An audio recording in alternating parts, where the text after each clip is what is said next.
Mes chers collègues, bonjour à toutes et tous. Nous avons un ordre du jour assez chargé pour cette deuxième réunion plénière qui est consacrée à la définition pénale du viol.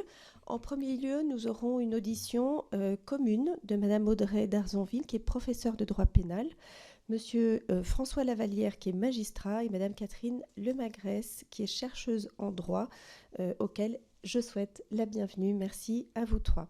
En second lieu, nous auditionnerons par visioconférence Madame Maria Rosaria Mollica. Elle est chef d'équipe au sein de l'unité égalité des genres de la Direction générale de la justice et des consommateurs de la Commission européenne. Mesdames et messieurs, je vous remercie vivement de vous être rendus disponibles pour cette audition. Comme vous le savez, des débats sont en cours au sein des instances de l'Union européenne sur l'inclusion ou non d'une définition commune du viol dans la directive sur les violences faites aux femmes en cours d'élaboration. Les débats au sein du Conseil européen et la façon dont ils sont relayés en France mettent en évidence de nombreuses incompréhensions, mais aussi l'importance à la fois symbolique et très pratique que revêt ce sujet, très équivoque en même temps. C'est pourquoi le bureau de notre délégation a décidé de lancer une mission d'information sur la définition pénale du viol et de débuter cette mission par une série d'auditions en plénière sur ce sujet. La semaine dernière, nous avons entendu Mesdames Durieux-Diebolt et Tuaillon-Ibon, toutes deux avocates spécialisées dans la défense des victimes de viol, ainsi que Magali Lafourcade, qui est secrétaire générale de la Commission nationale consultative des droits de l'homme. Elles nous ont fait part des difficultés que pose la définition actuelle du viol en s'appuyant sur des cas d'espèces précis, et elles nous ont rappelé les engagements internationaux de la France sur ces sujets. Avec vous, aujourd'hui, nous entendons approfondir sur les limites de cette définition d'un point de vue à la fois théorique, mais aussi pratique, du point de vue des magistrats cette fois, et recueillir également des éléments de droit comparés. Pour ma part, je suis très preneuse de vos propositions ou premières pistes pour équisser ce que pourrait être une nouvelle définition pénale du viol. Je vous propose de nous présenter sans plus attendre vos réflexions sur ce sujet. Je donnerai ensuite la parole à ma co-rapporteure Marie-Charlotte Garin pour réagir à vos propos, éventuellement vous adresser des questions plus spécifiques. Puis ensuite, nous entendrons les orateurs de groupe pour 2 minutes chacun, et puis je demanderai à chacun de bien respecter ce temps puisque nous entamerons ensuite une deuxième audition. Eh bien, je vous propose qu'on démarre tout de suite. Madame Darzonville, vous avez la parole pour 10 minutes. Merci beaucoup. Merci beaucoup, Madame la Présidente. Mesdames, je suis évidemment ravie de pouvoir venir présenter quelques réflexions avec vous. Pour me présenter, donc Audrey Darzonville, je suis professeure de droit pénal à l'Université Paris-Nanterre et je travaille depuis maintenant quelques années sur les questions notamment relatives à la législation pénale autour des infractions sexuelles et autour également des violences intrafamiliales. Alors, nous avons essayé d'organiser au mieux notre propos et je voudrais, moi, commencer en fait par faire un rappel du cadre légal dans lequel nous nous situons actuellement, justement pour essayer de pointer les lacunes que nous avons aujourd'hui dans la définition qui permettrait, je l'espère, de faire d'avoir une évolution de cette définition relative aux incriminations de viol. Alors pour démarrer mon propos et de façon vraiment très rapide, mais je voudrais quand même faire 2 précisions liminaires. La première qui est que nous allons, et c'est d'ailleurs le vocabulaire qui est utilisé dans la proposition de directive, nous allons beaucoup évidemment parler de femmes victimes et d'hommes auteurs. Alors pour une raison qui est assez évidente, et vous en avez parlé la semaine dernière parce que les chiffres sont là, les femmes sont majoritairement victimes de violences sexuelles et les hommes majoritairement auteurs. Mais je voudrais quand même bien préciser que si vous aviez la possibilité de faire évoluer la loi serait de toute manière, comme elle est une loi pénale, universelle et donc neutre, c'est-à-dire qu'elle s'appliquerait à toutes les victimes, qu'elles soient hommes ou femmes. Donc à aucun moment, évidemment, la loi pénale n'exclura du bénéfice de sa protection de possibles hommes victimes. Donc ça, c'était la première précision rapide que je voulais apporter. Et la seconde quand même, et je parle en mon nom et non pas au nom de mes collègues, mais je voudrais quand même bien rappeler que je crois que personne, en tout cas à cette table, n'a la naïveté d'imaginer qu'un changement de la loi pénale relative au viol pourrait bouleverser l'intégralité des pratiques. Nous savons bien qu'aujourd'hui, les difficultés, elles sont plurifactorielles. Les difficultés pour une victime de déposer plainte et ensuite d'espérer avoir une procédure pénale à la hauteur, elles sont évidemment liées au texte, mais pas uniquement. Elles sont liées à beaucoup d'autres obstacles, et notamment à des obstacles matériels assez évidents que sont le fait que les forces de l'ordre sont submergées et que les tribunaux sont engorgés. Néanmoins, il me semble très important d'avoir conscience que le dispositif textuel aujourd'hui constitue un obstacle, certes parmi d'autres, mais un obstacle très important dans la possibilité de déclencher et d'aboutir à des poursuites pénales en matière d'agression sexuelle. Et François Lavallière vous le dira évidemment bien mieux que moi tout à l'heure. Alors cela étant précisé, je voudrais simplement retracer très rapidement quel est l'état de la situation légale aujourd'hui en matière de viol. Alors pour être très clair, la situation aujourd'hui, elle doit être différenciée selon que l'on parle de victimes mineures ou de victimes majeures, puisque la loi du 21 avril 2021 a considérablement fait évoluer la situation concernant les victimes mineures. Mais on va le voir, ça concerne une partie des victimes et ça laisse de côté à l'inverse une très grande majorité de victimes. Donc pour les victimes mineures, en 2 mots, la modification 2021 est évidemment extrêmement intéressante et tout à fait positive, puisque la loi de 2021 a créé de nouvelles infractions autonomes de viol qui s'appliquent dans le schéma très clair qui est une victime entre 0 et 15 ans et un auteur majeur. Dans cette situation, le viol est réalisé dès lors qu'il y a pénétration sexuelle par le majeur. Le débat sur le défaut de consentement est complètement écarté puisqu'il ne figure plus dans l'incrimination. Je précise que ce dispositif s'applique jusqu'à 18 ans lorsque la relation sexuelle est dans un cadre incestueux. Donc dans cette hypothèse, on peut considérer évidemment que c'est une évolution positive. Le mineur est bien mieux protégé puisqu'il n'y a plus de sujet autour du défaut de consentement qui est sorti de l'incrimination. Cela étant, la difficulté aujourd'hui, c'est que cette loi 2021 ne règle absolument pas la situation concernant d'abord toutes les victimes majeures qui ne sont pas concernées par la loi, ne bénéficie pas non plus aux hypothèses dans lesquelles on a une victime mineure et un auteur mineur, et ça n'est pas rien en termes de proportion, c'est-à-dire que les viols entre mineurs ne sont pas du tout en termes de chiffres anecdotiques, et ça ne concerne pas non plus les hypothèses dans lesquelles le viol est commis par un majeur sur un mineur entre 15 et 18 ans. Donc vous le voyez, le dispositif aujourd'hui, pour une grande partie des victimes, n'est pas du tout bénéficiaire de la loi de 2021, et donc on applique le droit tel qu'il existe aujourd'hui dans le Code pénal. Alors que nous dit le droit aujourd'hui et pourquoi est-ce que le droit aujourd'hui est problématique ? Aujourd'hui, la définition du viol, c'est un acte de pénétration sexuelle qui est commis avec violence, contrainte, menace ou surprise. Donc pour essayer d'expliciter les limites et les lacunes de cette définition, je préciserai que cela signifie très concrètement qu'aujourd'hui, le texte exige que l'auteur de l'acte sexuel ait commis cet acte en utilisant un de ces 4 modes opératoires que sont donc violence, contrainte, menace ou surprise, mais que la loi ne fait aucunement référence à la question du consentement de la victime. C'est-à-dire qu'on induit le défaut de consentement de la victime de la manifestation par l'auteur de l'un de ces 4 outils que sont menace, contrainte, surprise ou violence. Alors pourquoi est-ce que ça pose évidemment une grande difficulté à la justice pénale ? Cela signifie que lorsqu'une victime dépose plainte, il va falloir démontrer que l'auteur a utilisé un de ces 4 modes opératoires.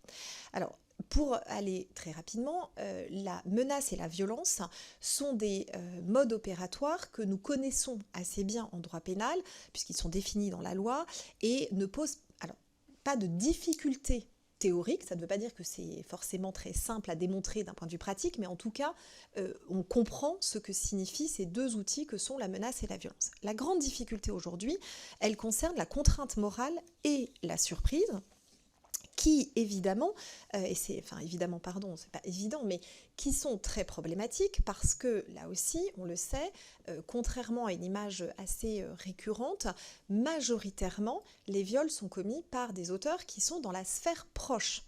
Et donc, que ce soit le conjoint, le concubin, l'entraîneur de foot ou l'employeur, la plupart du temps, il n'a pas besoin d'utiliser de violence physique, mais il va utiliser l'outil de la contrainte morale ou de la surprise. Et donc, il faut démontrer ces deux outils. Et c'est là où, évidemment, c'est très compliqué, parce que les magistrats ont une difficulté majeure à démontrer ces deux outils. Alors, que nous dit le législateur et le Code pénal ? Le Code pénal, le législateur de 2018, avait tenté d'apporter une définition de la contrainte morale. Je me permets quand même de la lire. C'est une définition qui a été élaborée pour protéger les mineurs, donc il n'en existe pas du tout pour les victimes majeures, qui ont été là aussi complètement oubliées. La définition de la contrainte morale telle qu'elle existe aujourd'hui dans le Code pénal se définit ainsi. Lorsque les faits sont commis sur la personne d'un mineur, la contrainte morale ou la surprise peuvent résulter de la différence d'âge existant entre la victime et l'auteur des faits et de l'autorité de droit ou de fait que celui-ci a sur la victime, cette autorité de fait pouvant être caractérisée par une différence d'âge significative entre la victime mineure et l'auteur majeur. Je vais être très transparente, c'est une définition qui est un non-sens, c'est-à-dire que personne ne comprend rien à cette définition, et c'est une définition qui est extrêmement problématique. Alors je pourrais vous illustrer les problématiques à l'infini, mais je vais aller très rapidement. D'abord parce que par une erreur de rédaction, l'utilisation du mot « et » signifie qu'en réalité, il ne faut pas une, mais les deux conditions cumulatives, une différence d'âge et une autorité de droit. Donc ça, c'est quand même une erreur de rédaction qui fait qu'aujourd'hui, pour l'appliquer, il faut cumuler les deux conditions. La condition relative à une différence d'âge, j'ignore ce qu'est une différence d'âge. Enfin, je veux dire, à partir d'une journée, on a une différence d'âge. En quoi est-ce que ça démontre une contrainte ? C'est évidemment là aussi complètement lacunaire. Et j'ajouterai une troisième chose, c'est que le dispositif a été pensé pour protéger les victimes mineures. Or, en droit pénal, si vous démontrez l'autorité de fait ou de droit pour prouver la contrainte morale, cette autorité de droit ou de fait qui est normalement une circonstance aggravante de viol ne peut plus être utilisée, puisque la règle en droit pénal, c'est qu'un élément utilisé pour prouver une infraction ne peut pas servir de circonstance aggravante. Donc nous privons la victime d'une possibilité de circonstance aggravante. Ça, c'est l'état du droit positif, ce que je suis en train de vous décrire. Donc, il est évidemment absolument indispensable aujourd'hui que la législation française évolue. Je rappellerai pour conclure très rapidement, parce que j'arrive au bout du temps, que la France aujourd'hui est soumise à des contraintes européennes. Il y a évidemment la proposition de directive dont vous parlerez tout à l'heure, mais je rappelle quand même que la France a ratifié la Convention d'Istanbul depuis 2014, convention qui, dans l'article 36, précise que le viol doit normalement résulter d'un consentement libre et éclairé. Je rappellerai également qu'il y a actuellement 4 requêtes contre la France qui sont pendantes devant la Cour européenne des droits de l'homme, les 4 mettant en cause la définition légale du viol, et que donc il est aujourd'hui absolument indispensable de réformer l'état du droit positif. Je préciserai pour terminer que cette réforme ne peut pas être un saupoudrage, c'est-à-dire que c'est l'intégralité de la réflexion qu'il faut repenser, c'est-à-dire qu'il faut vraiment réfléchir à comment intégrer le consentement dans la définition et qu'il ne s'agisse pas simplement d'essayer d'apporter une autre définition à la contrainte morale, mais véritablement de repenser complètement l'incrimination de viol. Je vous remercie de votre attention. Merci infiniment pour votre concision. Bien évidemment, dans les échanges ensuite, vous pourrez revenir pour préciser quelques éléments. Monsieur Lavallière, je vous laisse la parole pour 10 minutes également. Je vous remercie.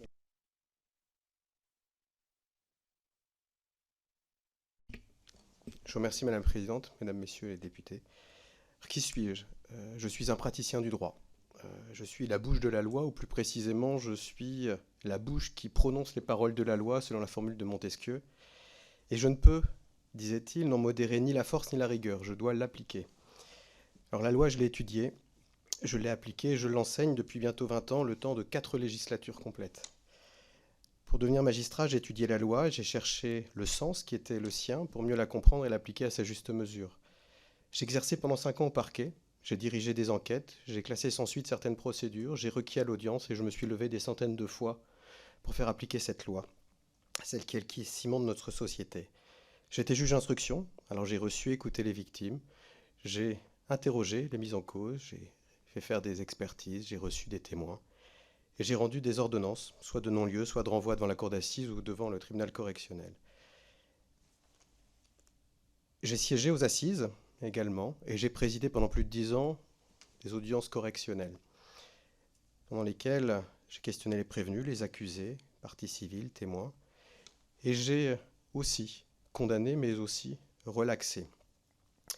Et je sais combien ces décisions sont importantes, non seulement pour la victime, pour le mis en cause, mais aussi pour l'ensemble de la société, car nos décisions sont un reflet de la société que nous voulons avoir et que nous posons dans nos règles de droit et dans son application, dans leur application. J'ai été juge d'application des peines, enfin, donc j'ai exercé toutes les fonctions de la chaîne pénale. J'enseigne le droit pénal, je pense pouvoir dire que je maîtrise la procédure pénale. Et pourtant, aujourd'hui, si une proche venait me dire qu'elle avait été violée, qu'elle n'avait pas réussi à s'exprimer, à dire non, à se défendre, à se débattre, eh bien, je ne suis pas sûr que je lui conseillerais d'aller déposer plainte. Je pèse mes mots. Je suis magistrat. J'ai choisi ce métier par conviction et aujourd'hui, notre cadre procédural ne me permettrait pas, avec l'assurance que j'aimerais avoir, d'encourager une victime à aller déposer plainte. Croyez bien que je pèse ces mots et qu'ils sont difficiles pour moi. Je ne suis pas sûr que je conseillerais de déposer une plainte parce que je sais qu'une grande majorité des plaintes n'aboutit pas à une condamnation de mise en cause et que le processus, en plus d'être incertain, est long, dur, pénible pour les victimes. Et pas simplement en raison des déficits de personnel dans la magistrature. Alors pourquoi ai-je pris la plume dans une tribune que j'ai co-signée avec Audrey d'Arsonville et pourquoi suis-je ici aujourd'hui? Parce que dans toutes les fonctions que j'ai exercées, il m'est arrivé de classer sans suite des procédures, d'ordonner des non-lieux, de relaxer, alors que je croyais les victimes. Je les croyais, je suis sûr qu'elles ont vécu ce que dans le sens commun nous considérons être un viol ou une agression sexuelle. Et pourtant, je ne pouvais pas condamner ou je ne pouvais pas requérir une condamnation lorsque j'étais au parquet. Alors j'expliquais à ces femmes que je les croyais, mais que la loi était ainsi faite que je ne pouvais pas prononcer de condamnation. Je ne critiquais pas la loi, je l'expliquais. Car je considère que nous avons à l'égard des victimes un devoir de clarté et de transparence pour que ne s'ajoute pas à leur traumatisme le sentiment d'être considérées comme des menteuses. Audrey d'Arsonville vous a expliqué combien les critères sont stricts avec votre loi, avec notre loi. S'il y a violence, menace, contrainte ou surprise, il peut y avoir condamnation. Le viol et l'agression sexuelle sont rarement commis dans la rue, la nuit, par un homme agissant avec un couteau et que nous ne connaissons pas. Loin de là.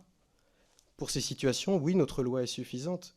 Mais 90% des crimes et des délits sexuels sont commis par des proches.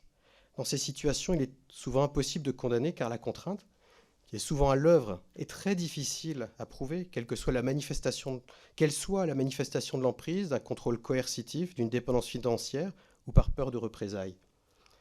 Et plus encore, la loi pénale impose la caractérisation d'un élément intentionnel. Il s'agit de la volonté de réaliser un acte sexuel en ayant conscience que la femme n'était pas d'accord. Sans cela, pas d'intention d'exercer des violences sexuelles et donc pas de condamnation possible. Dans notre droit actuel, la question n'est pas de savoir si la femme était d'accord, mais si l'agresseur avait l'intention d'aller contre son refus.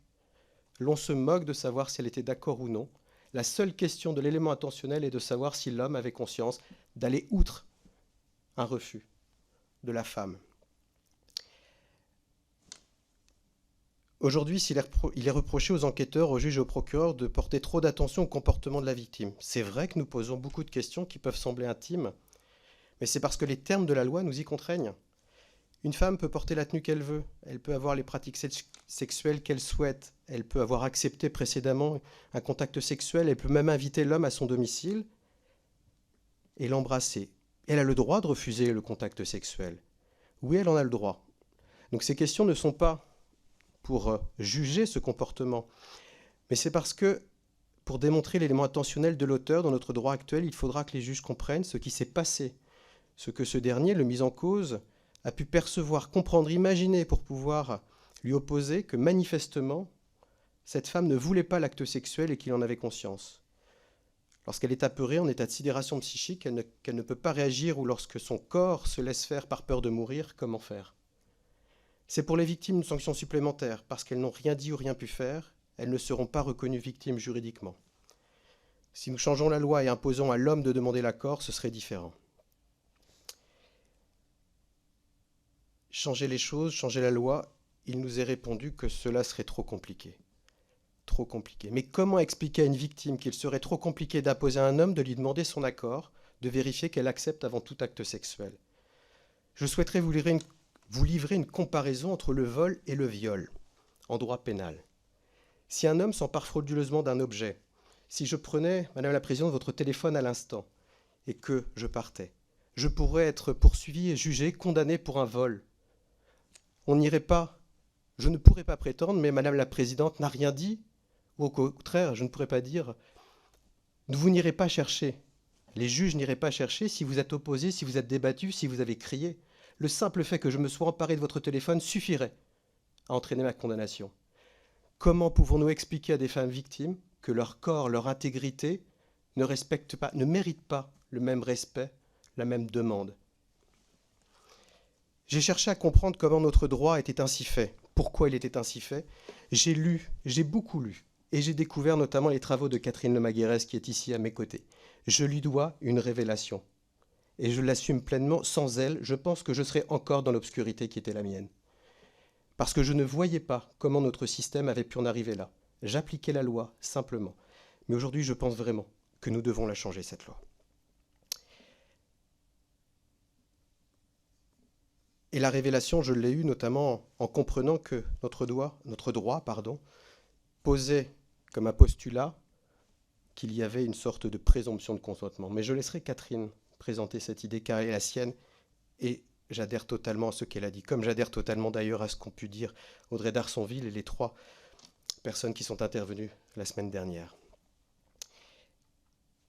Expliquer la loi pour éviter les incompréhensions. Pendant longtemps, ce fut ma motivation, que ce soit dans les cours que je donne, que ce soit dans les formations que je dispense en matière de violences sexuelles et sexistes, à chaque fois avec des professionnels de tous horizons, médicales, mais aussi associations d'aide aux victimes. Je souhaitais pouvoir expliquer la loi pour éviter des incompréhensions supplémentaires qui sont un drame supplémentaire pour les victimes. L'on nous dit qu'une meilleure formation des magistrats pourrait suffire. Je ne crois pas. Depuis 3 ans, je suis coordonnateur régional de formation à l'École nationale de la magistrature et j'organise des formations sur mon ressort. J'organise même des formations au niveau national. Sur le sujet des violences sexuelles et sexistes, de nombreuses formations sont organisées par l'École nationale de la magistrature. Il en faudra toujours davantage. Nous pourrons davantage être sensibilisés au contrôle coercitif et à toutes ces notions de traumatisme psychologique, de psychotrauma, tout ce qui peut être connu par les victimes. C'est évident que nous devons avancer. Il y a quelques semaines, j'ai réuni des magistrats, des avocats, des greffiers, des inspecteurs du travail, des médecins du travail pour travailler tous ensemble à ces notions de violences sexuelles et d'infractions sexuelles commises sur le lieu de travail. Oui, ce sont des étapes. Et l'étape aussi que nous proposons avec Catherine Lemaguérès les 18 et 19 mars prochains, un colloque international sur le droit comparé, portant sur la notion de consentement, avec des magistrats universitaires canadiens, belges, espagnols, suédois, qui viendront discuter avec des magistrats universitaires et avocats français, ce sera une étape supplémentaire. Mais ça ne suffira pas. Je suis convaincu que plus nous comprendrons les processus et les réactions des victimes, comment elles peuvent, dans certaines situations, ne pas pouvoir s'exprimer, ne pas pouvoir se défendre, et plus nous serons nombreux à comprendre que notre loi n'est pas adaptée. Modifier la loi pénale en faisant entrer la notion de consentement dans les textes est un premier pas. Audrey d'Arsonville vous l'a dit, nous n'avons pas d'espoir démesuré, nous savons qu'il faudra changer aussi les mentalités, mais changer la loi, c'est déjà aussi dessiner la société que nous voulons. J'ai commencé en vous disant que je suis la bouche qui prononce les paroles de la loi. Faites, s'il vous plaît, mesdames, messieurs les députés, que sur ce sujet, je puisse la dire sans avoir les lèvres qui brûlent, et l'appliquer en arrêtant d'avoir le sentiment d'être injuste. Permettez-moi de contribuer à une meilleure justice.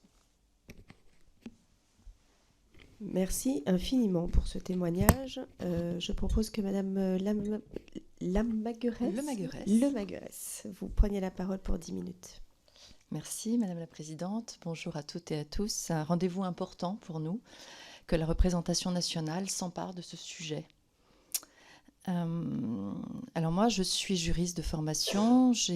Actuellement, je fais de la recherche au sein de l'Institut des sciences juridiques et philosophiques de la Sorbonne, Panthéon.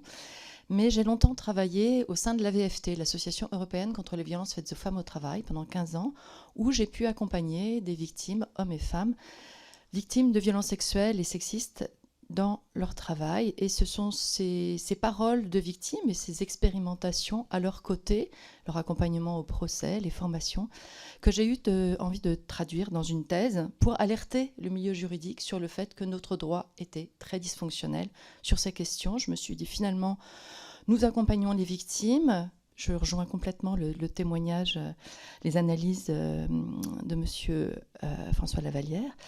Nous les accompagnons et souvent on a l'impression qu'on les accompagne dans le mur et c'est extrêmement difficile. Donc je me suis dit, pour faire cesser ça, il faut changer le milieu du droit, d'où la thèse. Ça progresse, c'est la bonne nouvelle. Alors je souscris totalement aux propos qui ont été tenus lors de la première audition par mesdames Durieux-Diebolt, Lafourcade et Tuaillon-Ibon et aujourd'hui par madame Darsonville et monsieur Lavallière. On est complètement sur une ligne d'analyse similaire. L'état du droit et son application vous ont été présentés. Vous savez désormais qu'il existe dans le droit pénal une présomption de consentement à une activité sexuelle. Par défaut, a priori, nous sommes toutes et tous réputées consentantes. C'est peut-être une découverte pour certains et certaines d'entre vous.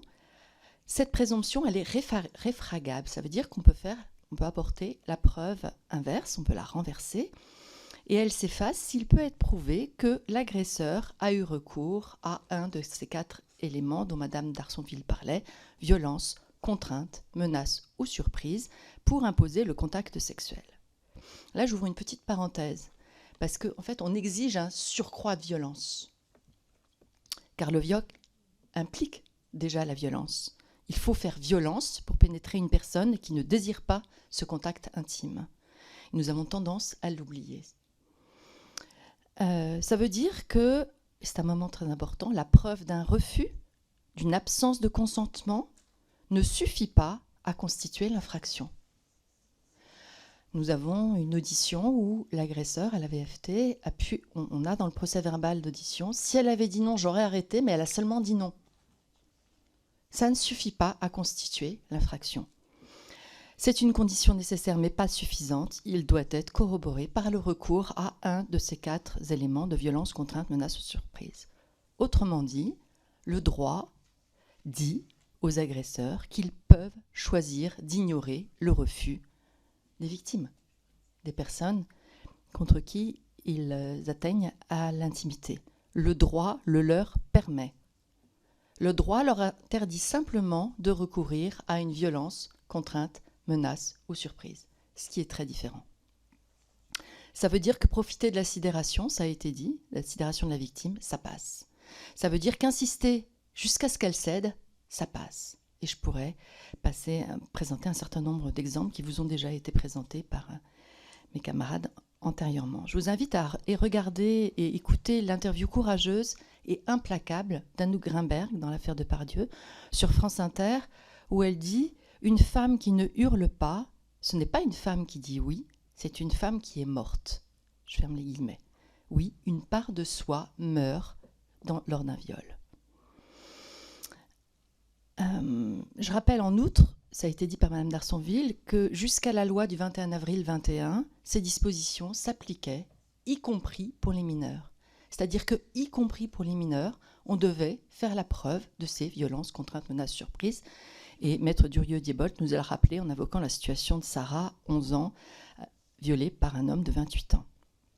Mais je préciserai que cette situation, elle s'applique toujours aux enfants de 13-14 ans, lorsqu'ils sont victimes d'agresseurs jeunes adultes de 18-19 ans, en raison d'une dérogation qui a été votée sur proposition du ministre de la Justice.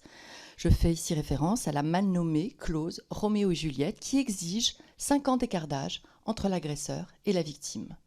Ce qui est une aberration quand on regarde les statistiques des violences entre jeunes majeurs et mineurs ou entre mineurs, ça a été dit. Je précise aussi que ces termes de violence, contrainte, menace ou surprise, ils n'ont pas été définis par le code pénal. Ils l'ont été tout au long du XIXe siècle, par les juges, ce qui devrait nous interroger puisque la société a évolué. Ils ont été pensés à un moment où les femmes n'étaient pas des sujets de droit. On le sait, code napoléonien, je ne vais pas Vous voyez à quoi je fais référence. Et depuis, nous avons empilé des dispositions pénales sans jamais faire un travail sérieux de déconstruction. Or, les racines du code pénal sont profondes, elles traversent les siècles et elles charrient des représentations sociales archaïques sur ce qu'est un vrai viol, je mets des guillemets évidemment à vrai, sur ce qu'est une bonne victime, c'est-à-dire celle qui a résisté, qui est restée à sa place, etc. Certes, il y a eu la loi de 1980 qui a modifié profondément la définition du viol, mais qui a aussi entériné, légalisé la jurisprudence du XIXe siècle sur les violences, contraintes et surprises. Le terme de menace est venu avec le nouveau code pénal en 1992. Et depuis cette loi de 1980, la méthode qui a été adoptée, c'est celle de l'impressionnisme. On ajoute des touches. Mais il n'y a jamais eu un pensée cohérent de notre système législatif. Sur la question, bien sûr. Alors, nous avons vu la loi, nous avons vu la jurisprudence. Qu'en est-il de la doctrine? Puisque la doctrine, c'est aussi une source de droit.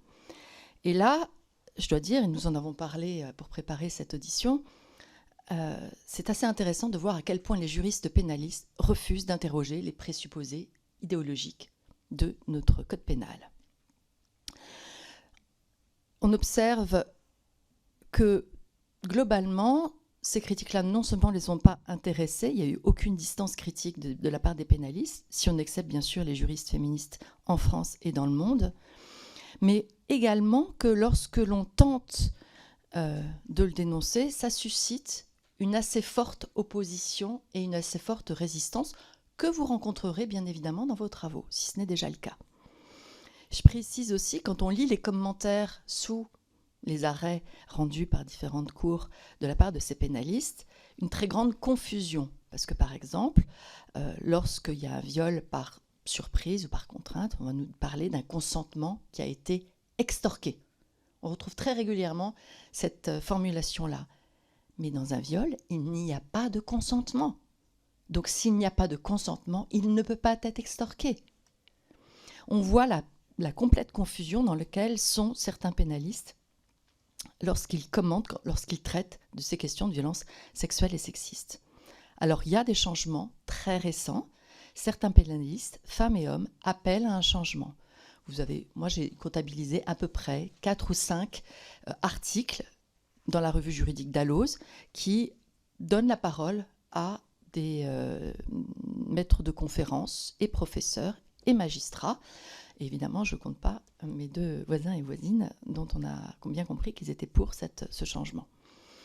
Alors, si on part sur les craintes qui sont évoquées, on a déjà évoqué, donc je passe la présomption, le fait que ça atteindrait à la présomption d'innocence, le renversement de la charge de la preuve, nous avons vu que c'était faux.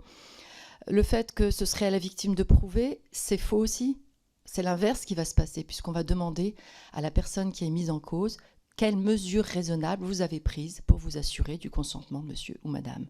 Et ce consentement va être apprécié, et c'est un point essentiel en tenant compte des circonstances environnantes. Parce qu'on peut dire oui dans des circonstances de coercition qui font que ce oui n'est pas libre. Vous rencontrerez aussi peut-être la question de on ne peut plus rien faire. Bah alors, on ne peut plus rien faire, on ne peut plus rien dire. On l'a régulièrement quand il s'agit des droits des femmes, à ne pas être exposées aux violences. Alors oui, là, c'est certain, une nouvelle définition réduira les privilèges des hommes qui choisissent de se passer du consentement des personnes avec lesquelles ils désirent des relations intimes. Pour autant, les pièges existent, c'est comme pour ça que j'ai appelé mon livre « Les pièges du consentement », c'est qu'il y a plusieurs sortes de consentement. Il y a ce que j'appelle rapidement le consentement libéral, qui considère qu'a priori, nous sommes tous à égalité, et que donc, on est libre de dire non. Et puis, il y a le consentement qui prend en compte les rapports de pouvoir, et c'est celui-là qui m'intéresse, et c'est celui-là qui doit être intégré dans notre droit. Il y a urgence à éradiquer les violences, parce que, vous l'avez vu, il y a eu des rapports sur la pornographie, par exemple, parce que l'éducation au consentement est nécessaire et urgente lorsque l'on a 50% des jeunes de 11 ans qui sont des consommateurs réguliers de la pornographie. Donc nous avons un problème santé publique, de politique publique éminemment grave. Et puis pour conclure, j'aimerais partager avec vous les propos de Lana, qui est en 4e et qui participait à un atelier sur le droit la semaine dernière. Elle a dit « Le droit, c'est le pouvoir. Et les gens qui ont le pouvoir, ils font le droit. Vous avez le pouvoir de penser un droit exempt de préjugés sexistes, un droit posant que, sans un oui librement énoncé, c'est non. » Merci infiniment pour ces premiers propos liminaires. Donc, en tout cas, pour moi, il me semble évident qu'il faut un travail évidemment de réécriture. Ça, c'est le premier temps. Puis le deuxième temps sera de bien écrire les choses. Je propose peut-être à Marie-Charlotte Garin, qui est co-rapporteure sur cette mission, de vouloir réagir. Et puis ensuite, nous passerons aux orateurs.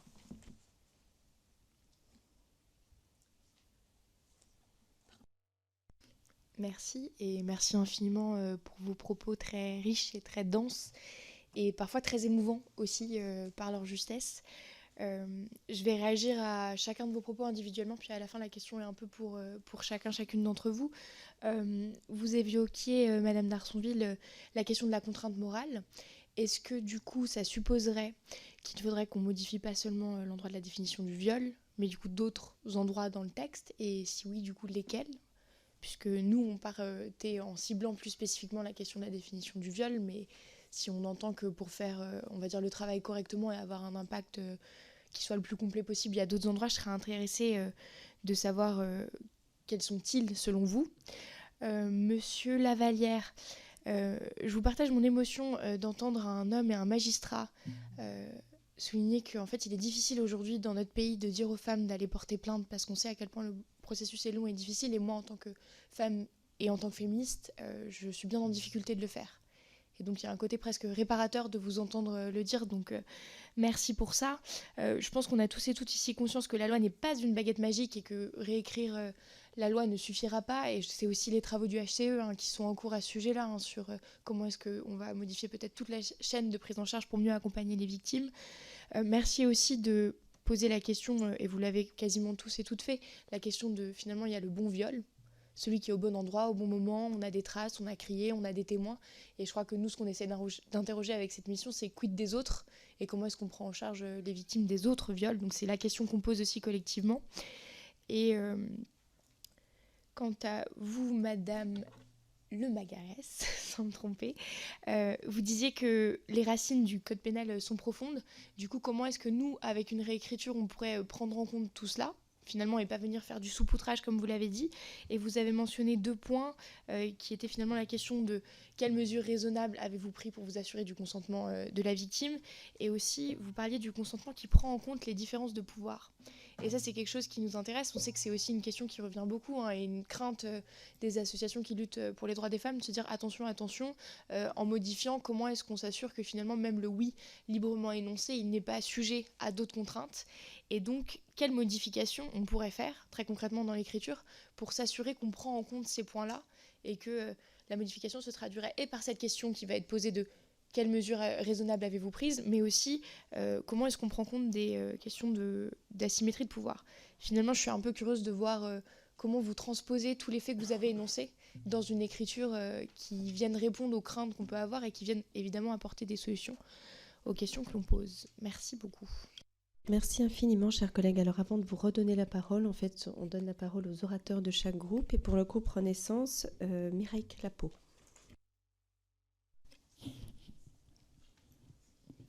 Merci Madame la Présidente.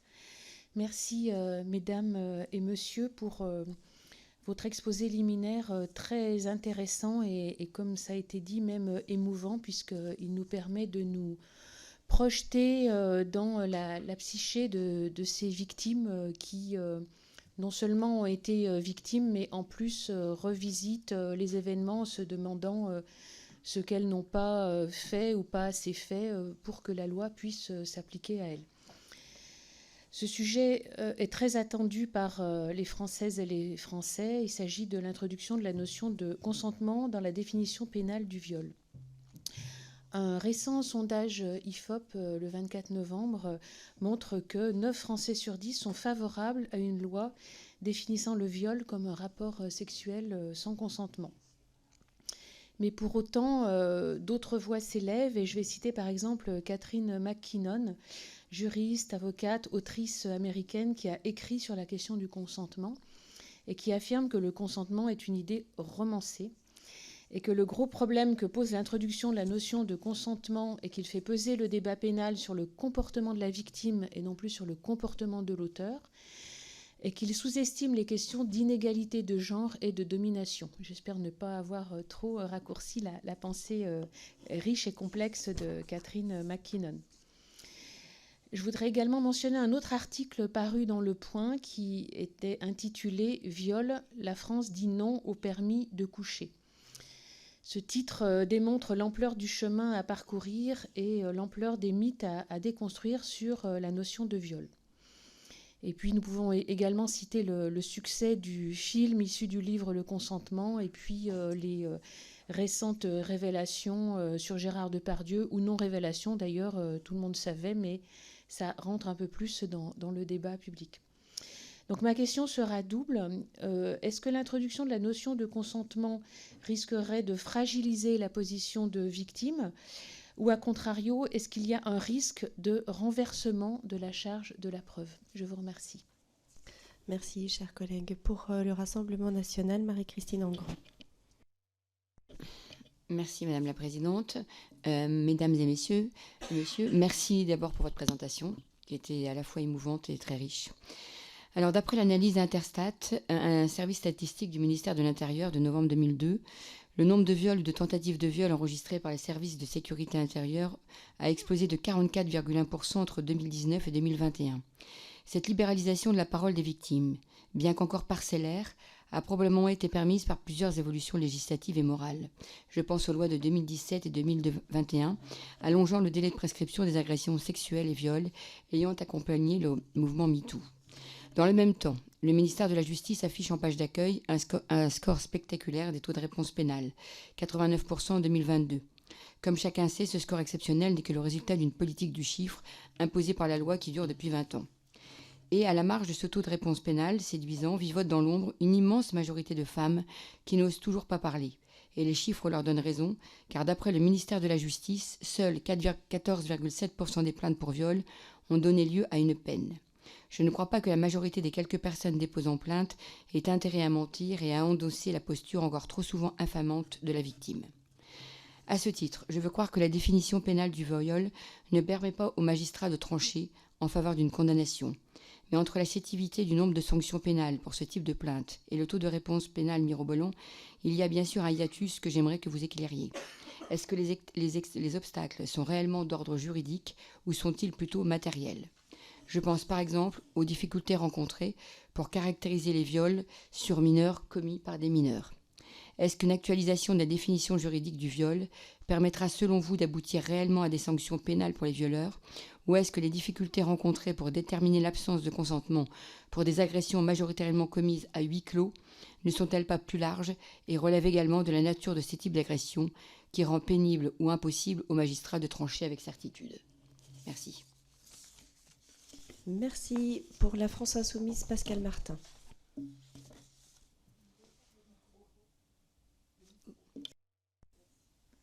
Merci. Merci Madame la Présidente.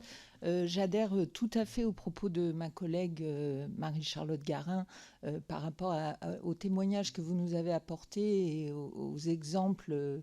Alors, l'exemple, selon mon point de vue, insuffisant, j'aimerais vous interroger plus sur comment vous pouvez, de manière précise et concrète, nous expliquer que si les termes de la loi sont modifiés, le traitement judiciaire du viol aura directement à pâtir de cette définition légale actuelle. Et nous expliquer vraiment précisément en quoi l'inclusion de la notion de consentement dans la loi aurait permis de traiter différemment ces affaires. Alors, je ne vous demande pas forcément de nombreux exemples, mais peut-être un exemple tellement flagrant qu'il pourrait nous éclairer encore plus. Sachant que quand nous avons commencé ces auditions très récemment, j'étais vraiment très indécise sur la position. Fallait-il modifier ou pas la définition du viol? Et je me disais, de mon point de vue de militante féministe ayant accueilli de nombreuses femmes dans ces situations et m'étant posé la même question que vous, monsieur le magistrat, est-ce que vraiment il fallait les encourager à aller porter plainte? Et je trouve que nous avons le devoir de... Aujourd'hui, je suis presque convaincue qu'il faut modifier la loi. Nous avons ce devoir de faire en sorte que cette loi, elle réponde à, alors peut-être pas toutes les situations, mais un maximum de situations pour que les femmes de France se sentent protégées par la loi que nous allons probablement changer. En tout cas, je l'espère. Mais en tout cas, voilà, cette question de la formation. Est-ce que si les magistrats et toutes les personnes qui interviennent pour accompagner les femmes étaient mieux formées, là je me fais un petit peu, entre guillemets, l'avocate du diable, est-ce que ça ne suffirait pas? Est-ce qu'on ne serait peut-être pas obligé de changer cette loi? Et puis dernière question, c'est pourquoi on aurait à se focaliser uniquement sur la définition du viol? Ne faudrait-il pas y introduire aussi la définition des agressions sexuelles? Puisqu'en plus on sait que parfois elles sont... le viol est correctionnalisé, enfin il y a des espèces de va-et-vient entre les deux qui sont préjudiciables aux femmes. Merci. Merci infiniment pour ce premier temps des orateurs et oratrices. Je vais vous laisser peut-être répondre. Et chers collègues, si vous souhaitez intervenir ensuite, vous me faites signe, bien évidemment. Vous laissez-vous organiser tous les trois, peut-être avec 5 minutes de réponse par personne. Madame d'Arsonville, peut-être?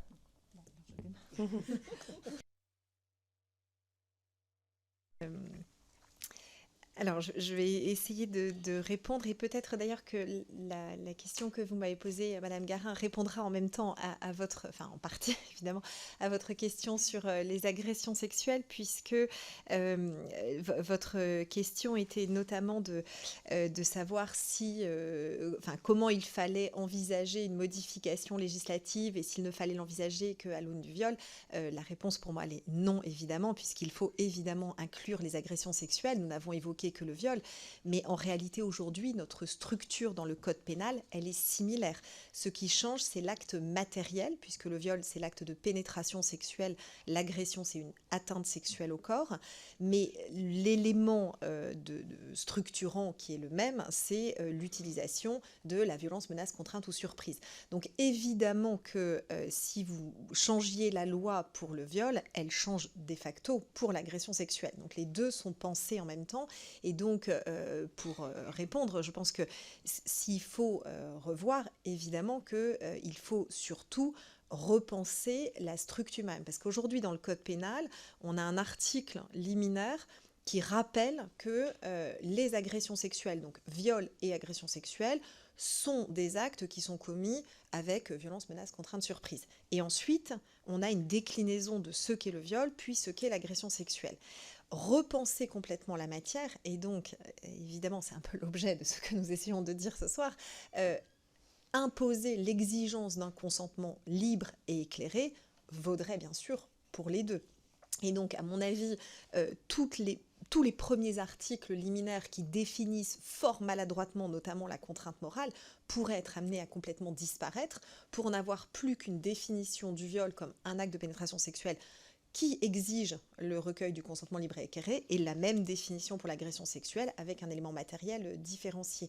Et peut-être simplement, mais cette possibilité, elle est déjà admise dans beaucoup de pays européens, c'est-à-dire que ça ne serait pas complètement aberrant d'imaginer qu'on puisse le faire. Et je me permets juste de vous citer, la loi belge a changé l'année dernière pour vraiment introduire cette idée-là, et je pense que là, l'exemple de nos voisins européens serait extrêmement important, puisque dans la législation, c'est vraiment, dans la législation belge, pardon, le consentement, on dit, le consentement suppose qu'il ait été donné librement. Ce consentement est apprécié au regard des circonstances de l'affaire. Le consentement ne peut pas être déduit de la simple absence de résistance de la victime. Il peut être retiré à tout moment avant ou pendant l'acte à caractère sexuel. Il n'y a pas de consentement lorsque l'acte à caractère sexuel a été commis en profitant de la situation de vulnérabilité de la victime, etc., etc. Donc, cette possibilité d'inclure le consentement libre et éclairé et de l'objectiver existe dans des législations pénales très proches des nôtres, et le système belge est quand même très proche du nôtre en termes de structure de la procédure pénale. Donc c'est une possibilité qui, à mon avis, serait intéressante. Mais donc effectivement, ça impacte bien évidemment aussi l'agression sexuelle. On est parfaitement d'accord. Pour revenir, alors je ne vais pas revenir sur les propos de Catherine McKinnon ou même de l'article du Point, mais moi, sur la minute et demie qui me reste, je voudrais quand même juste revenir sur cette question du renversement de la charge de la preuve et de ce que l'on entend aujourd'hui un peu, de dire que si on inclut le consentement, on va fragiliser la position des victimes. Moi, je trouve que c'est quand même un discours qui fait fi d'une réalité aujourd'hui. Enfin, aujourd'hui, penser que les victimes ne sont pas fragilisées, c'est méconnaître la réalité judiciaire. Aujourd'hui, ce que l'on demande à la victime, c'est comment vous allez démontrer que vous n'étiez pas consentante. Donc, je pense que dire que ce changement pourrait renverser et faire peser sur la victime la preuve du défaut de consentement, mais on est déjà dans ce système. C'est déjà le cas aujourd'hui. Aujourd'hui, c'est la victime que l'on va passer au grill dans les PV de police pour essayer de trouver comment est-ce qu'on va réussir à démontrer que l'auteur a utilisé. Ce que propose la directive, c'est un renversement de paradigme et de dire, en fait, on ne va pas demander à la victime comment vous avez fait pour vous manifester en situation de contrainte morale. On va demander à l'auteur, avez-vous poser la question du consentement. Vous êtes-vous posé la question du consentement? Donc je trouve que cet argument de dire on fragilise les victimes me paraît quand même partir d'un postulat qui est très très loin de la réalité actuelle, qui est que les victimes sont aujourd'hui fragilisées. Donc ce renversement de paradigme, il ne peut pas revenir sur cela. Et je terminerai vraiment très brièvement. Je laisserai mes comparses largement développer, mais moi je crois aussi beaucoup à une chose, c'est à la valeur expressive de la loi pénale. La loi pénale, c'est quand même ce qui fait socle dans une société, c'est-à-dire que c'est vous, législateur, qui dites aussi à la société le licite et l'illicite, ce qui est permis et ce qui est interdit.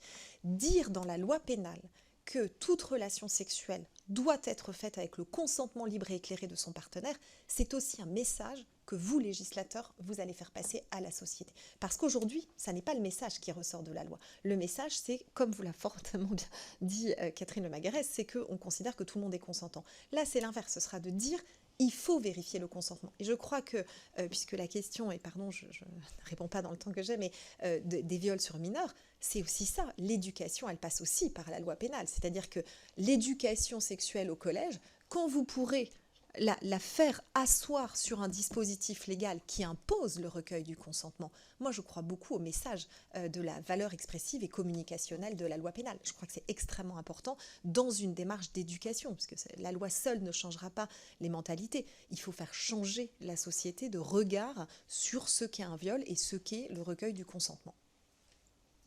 Et je m'excuse de ne pas avoir répondu globalement à toutes les questions. Merci, mais on compte sur la complémentarité de vos interventions. Monsieur le magistrat. Je vous remercie, Madame la Présidente. Alors, beaucoup de questions évoquées, beaucoup de thèmes et beaucoup de choses aussi à dire. Vous avez évoqué, Madame la députée, l'essai de Catherine McKinnon, le viol redéfini. Catherine McKinnon est une avocate américaine qui a exercé uniquement aux États-Unis et qui a beaucoup œuvré pour la cause féministe, c'est évident.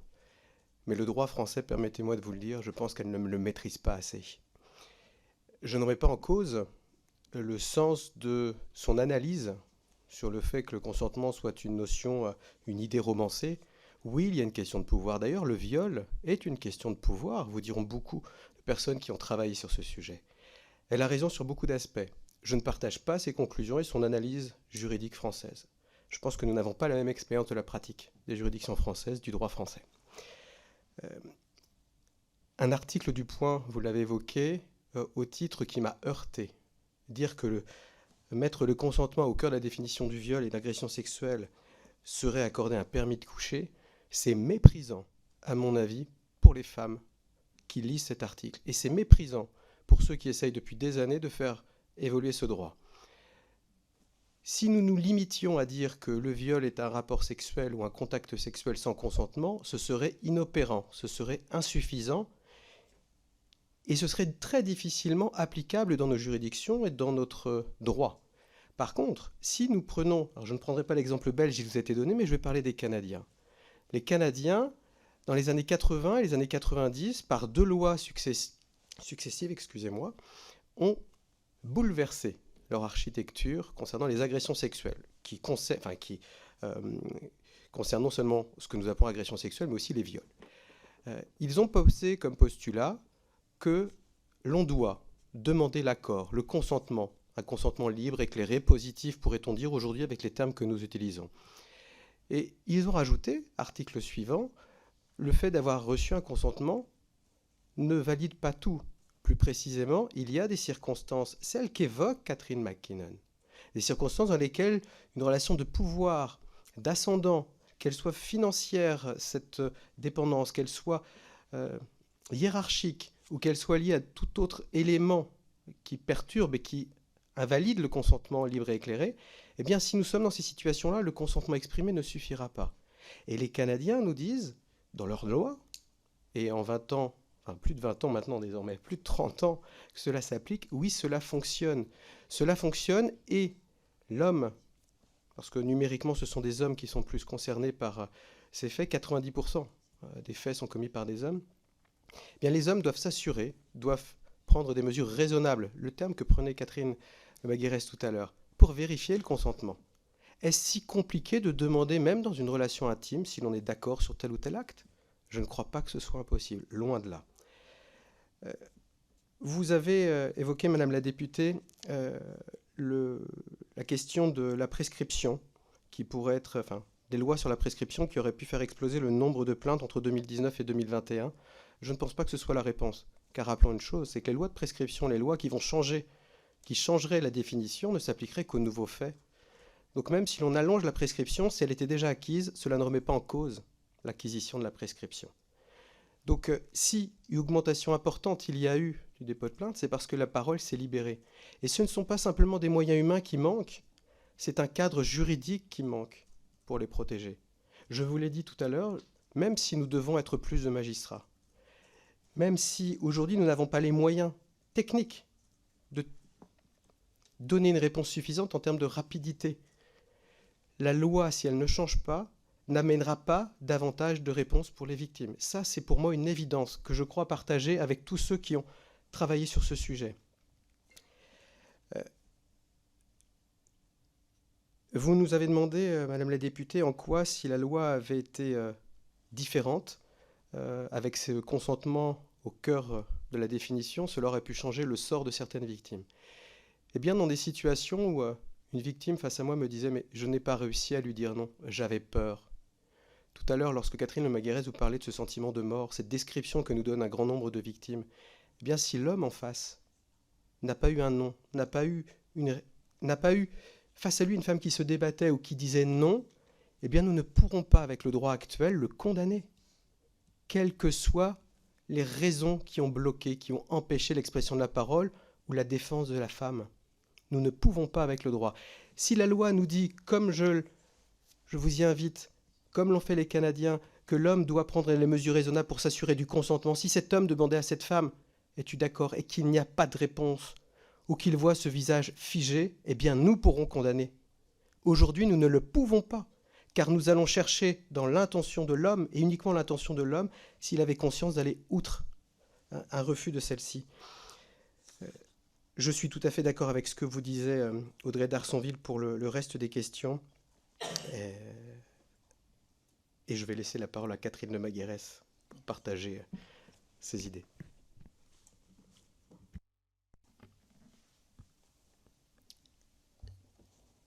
Tel qu'il est rédigé actuellement, la définition du viol est une catastrophe pour les plus vulnérables d'entre nous.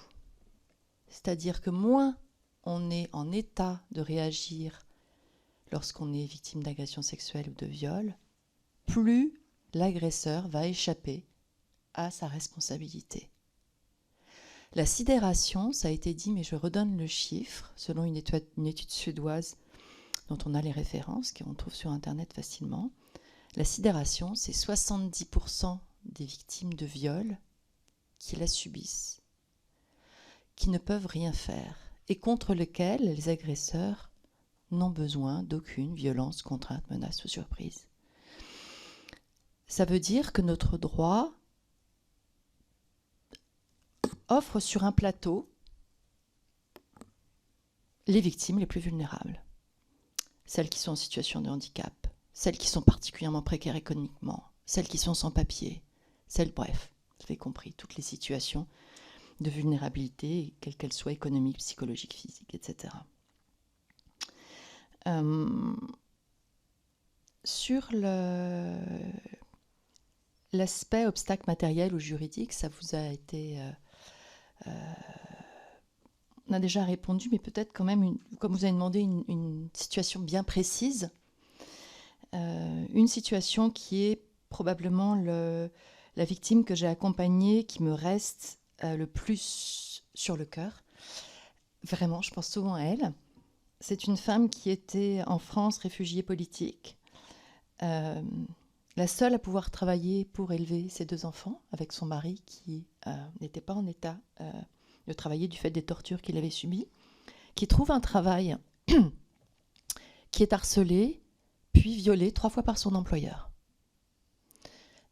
Enquête de police remarquable. Première audition, il reconnaît, l'agresseur, le violeur, que probablement elle n'était pas contente. Elle n'était pas consentante, pardon. C'est dit, c'est écrit dans le procès verbal. Garde à vue, arrivée de l'avocat. Les avocats vont conseiller stratégie classique de défense. Il faut dire qu'elle était consentante. Deuxième procès verbal d'audition, elle est devenue consentante. Et le changement de version n'a aucune incidence sur le cours, le développement de la suite. On comprend très bien la précarité de cette femme. Elle n'est pas... D'abord, elle n'a jamais dit oui, donc elle n'a pas cédé, elle a été violée par contrainte économique. La contrainte économique n'est pas reconnue par le droit, n'est pas acceptée. Alors que l'on sait, quand on travaille, qu'on peut être obligé de céder pour conserver son travail. Et malheureusement, si l'enquête de police avait été très bien faite, nous sommes tombés sur une juge d'instruction qui a interprété le droit, qui est déjà, on l'a vu, critiquable, mais d'une façon encore plus restrictive. C'est-à-dire qu'elle a considéré qu'il n'y avait pas d'élément de contrainte. Je dis, il y a quand même la contrainte économique. Et là, Audrey vous en a parlé tout à l'heure, on a dit, non, la contrainte économique, on ne peut pas s'en servir parce que c'est déjà une circonstance aggravante, donc on ne peut pas s'en servir pour qualifier l'infraction. Donc on oublie la contrainte économique. Pour le premier viol, il y a surprise. Oh non, quand même, à quoi elle pouvait s'attendre, l'employeur qui rentre pendant sa pause déjeuner dans la salle? Donc il n'y a pas l'élément surprise. Et effectivement, il n'y a pas eu de violence physique. Voilà, un exemple très précis, ordonnance de non-lieu confirmée par la chambre d'instruction. Alors que pour moi, évidemment, il savait qu'elle n'était pas consentante. C'est même ça qui lui plaisait, d'ailleurs. C'était dans une logique de « je t'aurai ». Ce que disent les agresseurs, ils le disent à leurs victimes. De toute façon, même si tu ne le veux pas, je t'aurai. Donc c'est pour ça qu'il faut inscrire au sein du droit une définition positive du consentement, pour qu'il ne puisse pas dire « je t'aurai ». Sur Catherine McKinnon, je pense que Catherine McKinnon, qui m'a servi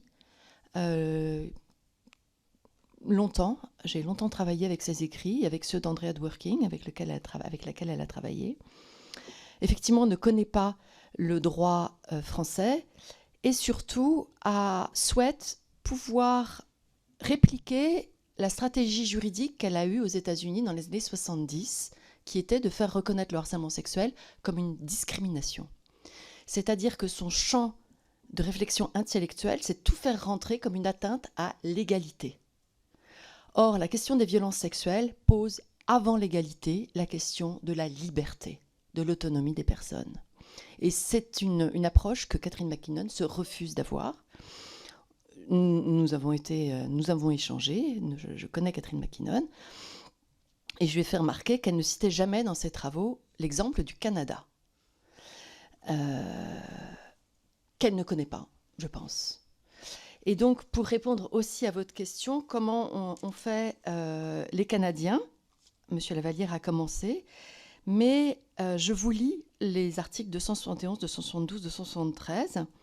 Ne constitue pas un moyen de défense fondé sur une accusation le fait que l'accusé croyait que la plaignante avait consenti à l'activité à l'origine de l'accusation, parce que ça va être une défense. Ah, c'est l'élément intentionnel dont parlait Audrey. Ah, mais non, mais j'ai cru qu'elle était consentante. Lorsque donc, c'est pas un moyen de défense, selon le cas, cette croyance provient, petite i, soit de l'affaiblissement volontaire de ses facultés, on traite là toutes les questions de drogue, d'alcool, soit de son insouciance ou d'un aveuglement volontaire. Ben, je ne demande pas si elle était d'accord ou pas. Ça, on ne peut pas se défendre ensuite en disant que j'ai cru qu'elle était d'accord. Soit d'une des circonstances visées, donc c'est toutes les circonstances où il y a une inégalité de pouvoir, d'âge, quelle que soit la forme. Soit il n'a pas pris les mesures raisonnables dans les circonstances dont il avait alors connaissance pour s'assurer du consentement. Et là, nous retrouvons la définition de la Convention d'Istanbul, l'article 36.2.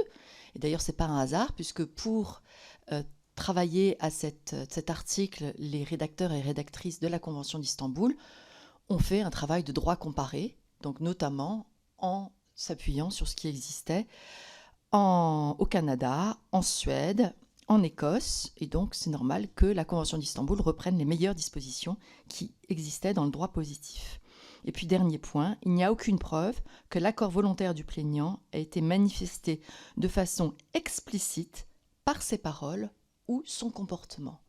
Donc, nous avons des définitions avec des pays qui ont le respect du principe de la présomption d'innocence, évidemment, où il n'y a pas de renversement de la charge de la preuve. Je précise juste, parce que peut-être que ce n'est pas clair pour tout le monde, que la charge de la preuve continuera à reposer sur le dos des procureurs. Il n'y aura pas de renversement de la charge de la preuve, bien entendu. Et je vous informe juste qu'il y a dans Le Monde, je crois, de ce soir, une tribune que nous avons co-signée et qui reprend un certain nombre des oppositions. Nous avons tenté de répondre aux oppositions qui s'étaient fait jour contre cette approche positive du consentement, ou du consentement positif. Merci infiniment pour vos témoignages, vos travaux.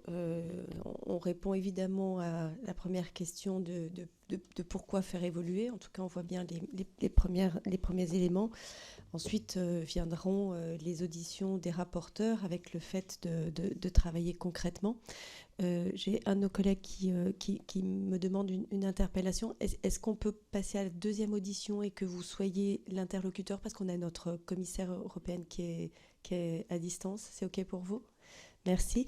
Je crois que vous voulez rester avec nous pour l'audition. Je vous invite peut-être à regagner la table et puis nous allons nous connecter avec... il nous faut 1 minute de connexion de façon à accueillir Madame Maria Rosaria Mollica. Elle est chef d'équipe au sein de l'unité égalité des genres de la Direction générale de la justice et des consommateurs de la Commission européenne. Alors, est-ce qu'on est connecté? Voilà, très bien. Bienvenue, Madame Mollica. Merci infiniment de vous rendre disponible pour cette audition. Alors, vous-même et votre équipe, vous avez travaillé à l'élaboration de la proposition de directive de la Commission européenne et vous pourrez nous présenter à la fois l'origine de cette directive, peut-être les raisons pour lesquelles la Commission a souhaité y intégrer l'article 5 et quelles sont, selon la Commission, les bases juridiques permettant cette intégration, puisqu'en France, elle fait beaucoup débat. Donc, elle pourra également, enfin, vous pourrez également nous expliquer quelle est la justification, les enjeux des termes retenus pour rédiger cet article. Nous vous avons préalablement, chacun d'entre vous, distribué cet article. Et puis, peut-être, Madame, vous pourrez nous dresser un bilan des différentes étapes de la négociation qui ont lieu jusqu'ici, et puis les positions des différents organes de l'Union européenne, ainsi que les étapes à venir. Je vous laisse la parole peut-être pour une quinzaine de minutes, et puis nos orateurs interagiront avec vous. Je vous remercie. Merci beaucoup. Merci de m'avoir invité. Vous pouvez m'entendre?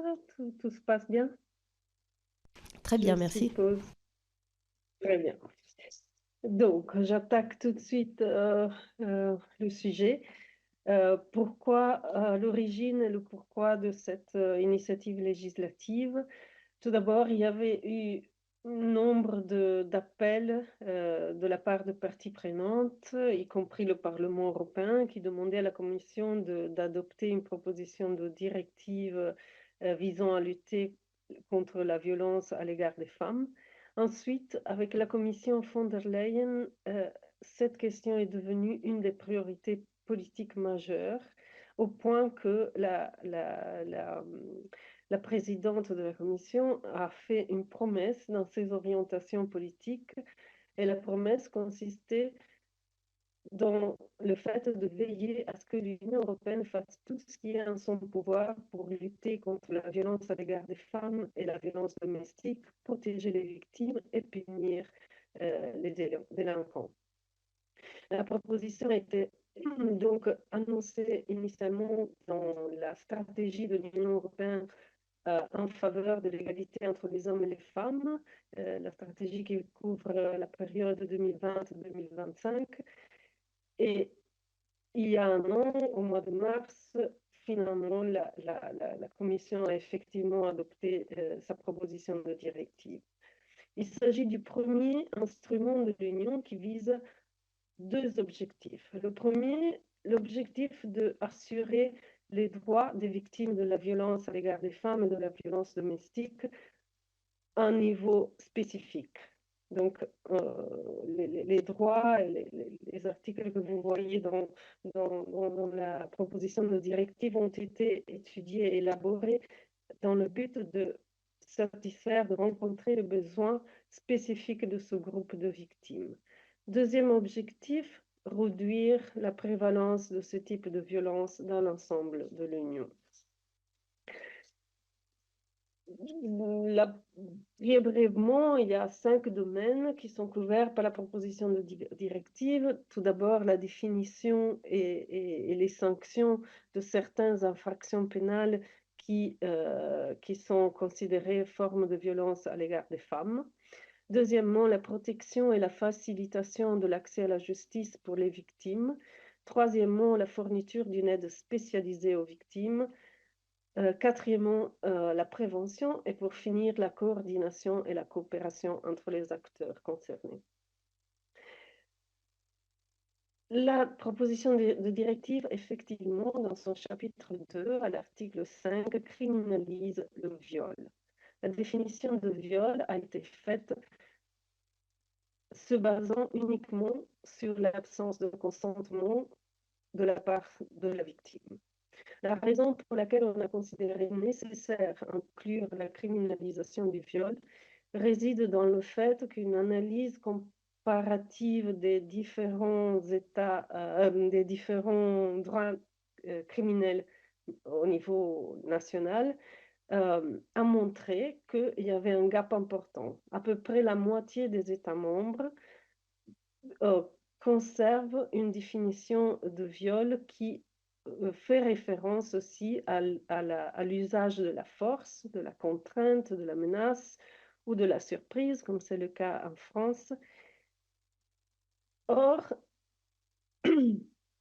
on s'est rendu compte que l'usage de la force, de la contrainte, etc., n'est pas toujours nécessaire pour qu'un homme soit en position d'imposer un comportement non consenti à la femme. Une définition qui encore demande ces éléments risque donc de laisser impunis certains cas de figure. La Convention d'Istanbul, qui a été ratifiée par 22 des 27 États membres de l'Union, elle, comme je l'ai entendu évoquer avant d'intervenir, inclut une définition du viol qui se base uniquement sur l'absence de consentement. Et la Convention d'Istanbul, comme on le sait, on doit la considérer le golden standard en matière de lutte contre la violence faite aux femmes et la violence domestique. Et donc, il était tout à fait naturel qu'on se base sur ce modèle pour rédiger la définition dans la proposition de directive.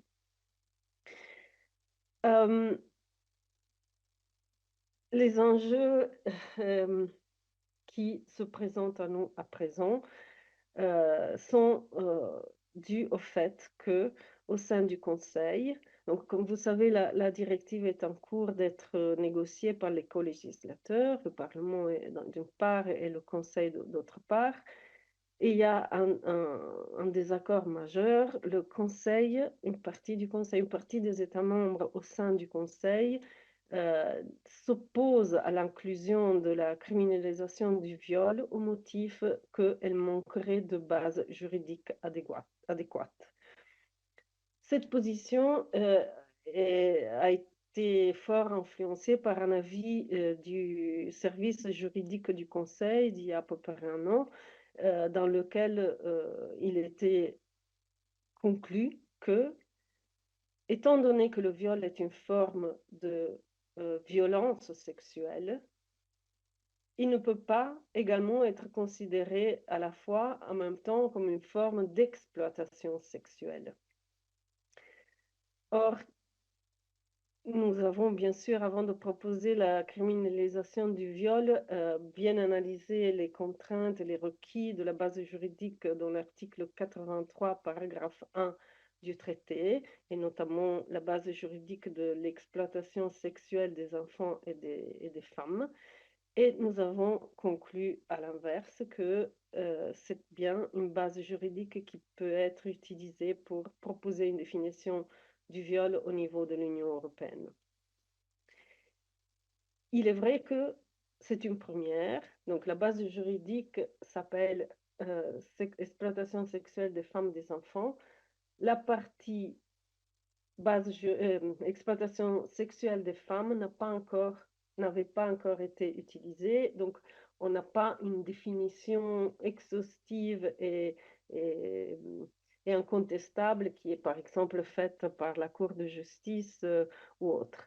Ceci dit, cette base juridique a été déjà utilisée pour l'adoption de la directive sur les abus sexuels des mineurs, des enfants, et donc, logiquement, en ayant égard aux crimes qui ont été définis dans cette directive-là, on peut avoir une indication forte de ce qui est considéré exploitation sexuelle.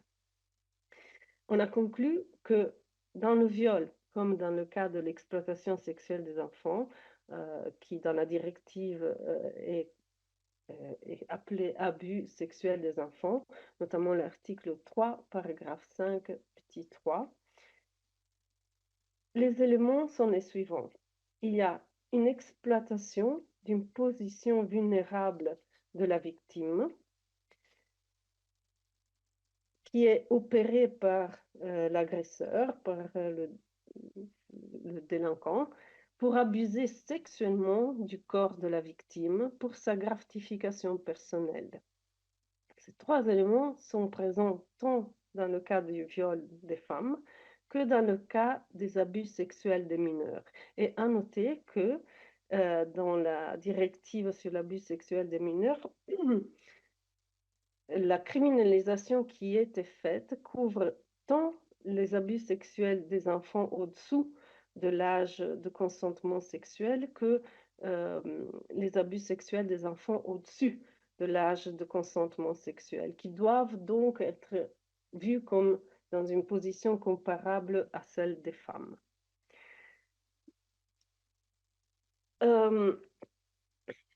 Justification des termes retenus dans la définition. Donc, comme je le disais tout à l'heure, nous nous sommes inspirés largement de la Convention d'Istanbul. Nous avons, ceci est vrai, ajouté 2 paragraphes dans le but de définir plus précisément le concept d'absence de consentement. Vous les voyez à l'article 5, paragraphes 2 et 3. Mais en substance, le même concept d'activité sexuelle impliquant une pénétration non consentie est le centre de la définition du crime de viol.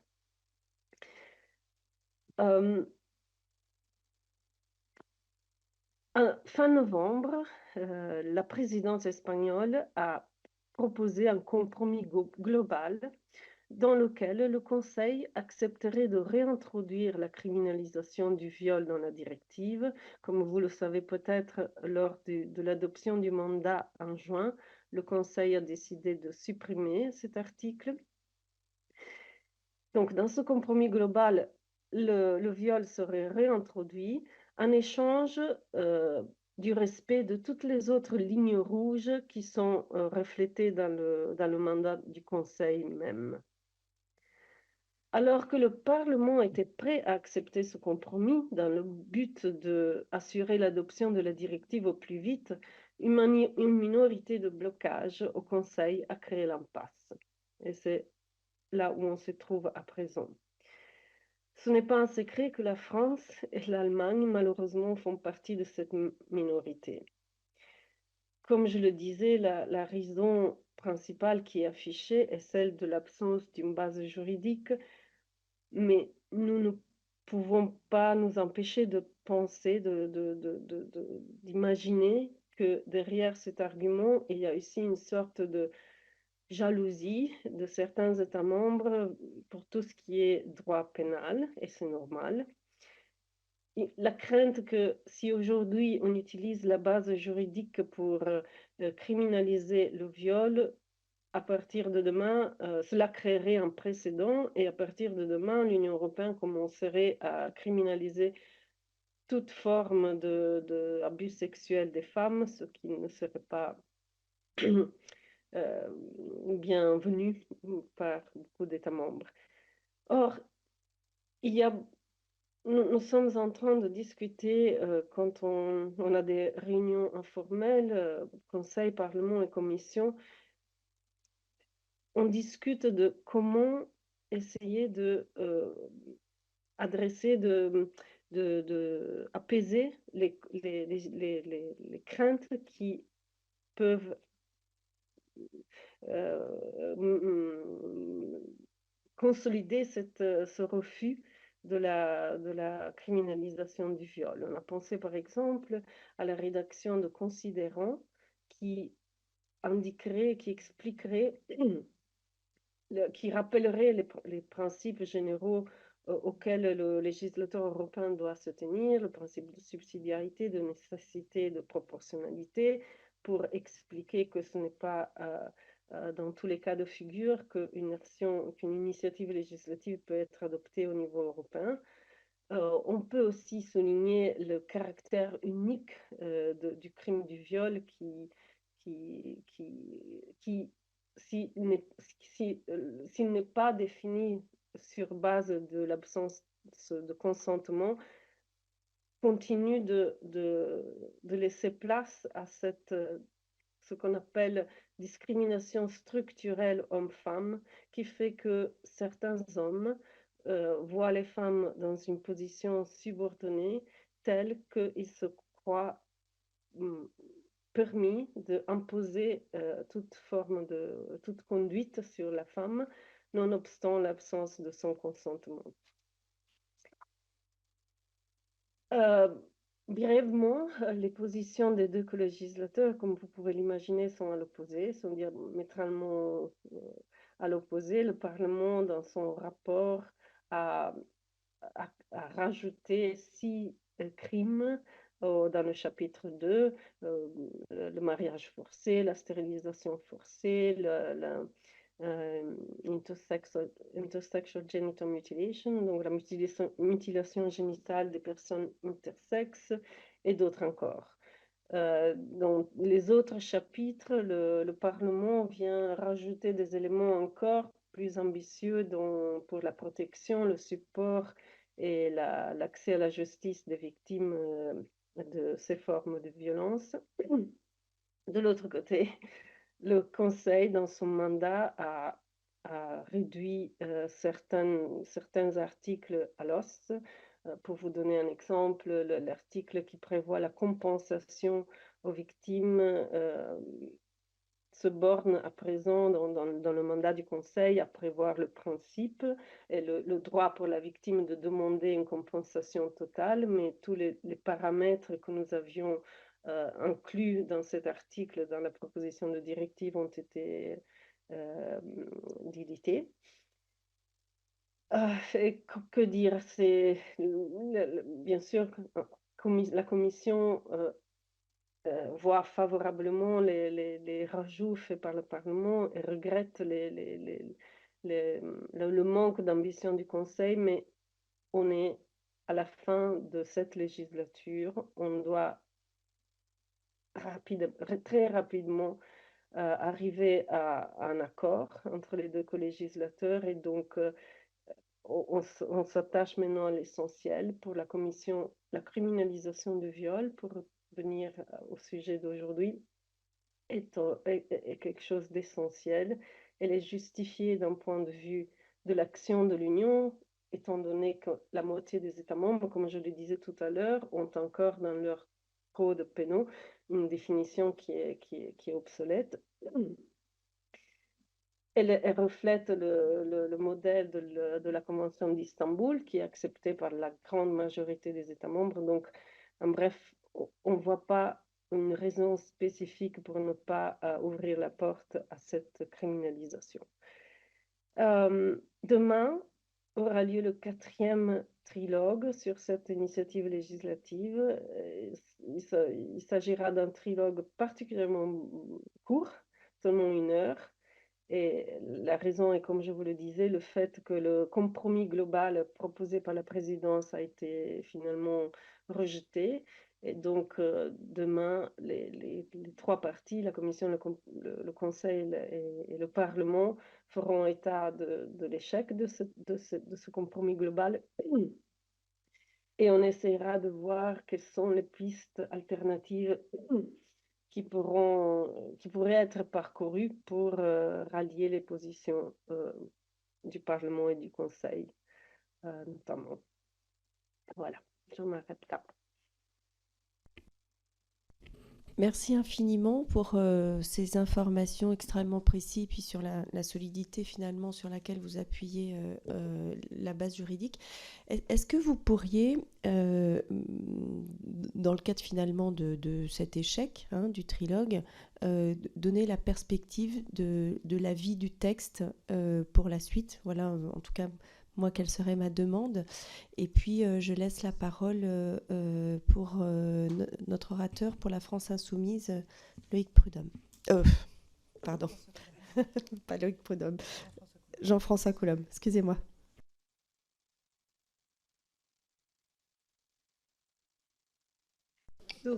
Excusez-moi, Madame la Présidente, je croyais que vous vouliez reposer une question à Madame Mollica. Non, moi je voulais faire état d'un livre, d'un essai qui est sorti récemment, qui s'appelle Triste Tigre, qui a eu le prix féminin cette année et qui relate justement des agressions sexuelles jusqu'au viol commises sur une mineure et qui n'ont pas fait l'objet ni de violence, ni de contraintes, ni de menaces, ni de surprises, pour lesquelles, bien évidemment, il n'y a pas de consentement explicite, même si l'auteur de ces crimes, lui, s'est prévalu d'une sorte d'adhésion silencieuse de sa victime. Mais on voit dans cet essai que les agressions sexuelles qui ont commis à de nombreux viols se sont déroulées sur une période très longue, peut-être 4-5 ans.